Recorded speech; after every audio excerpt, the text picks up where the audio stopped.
Жаңбыр, қар, жел. Алдағы үш күнге арналған ауа райы болжамы жарияланды. Сәлеметсіз бе? Қазақстандағы соңғы ресми жаңалықтарды бірінші болып білу үшін лайк түймесін басып, арнамызға жазылуды ұмытпаңыз.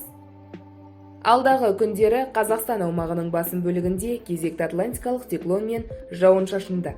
Бұл ретте қараша ай үшін жылы ауа райы күтіледі. Қазгидромет РМК 11-13 қарашаға ауа райы болжамын жариялады.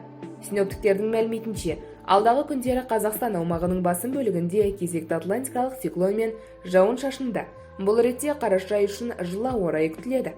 Циклон батыстан шығысқа қарай жылжып, өз жолында қарқынды жауын-шашын тудырады. Түнгі уақытта жаңбыр мен қар түрінде, күндізгі уақытта негізінен жаңбыр түрінде болады.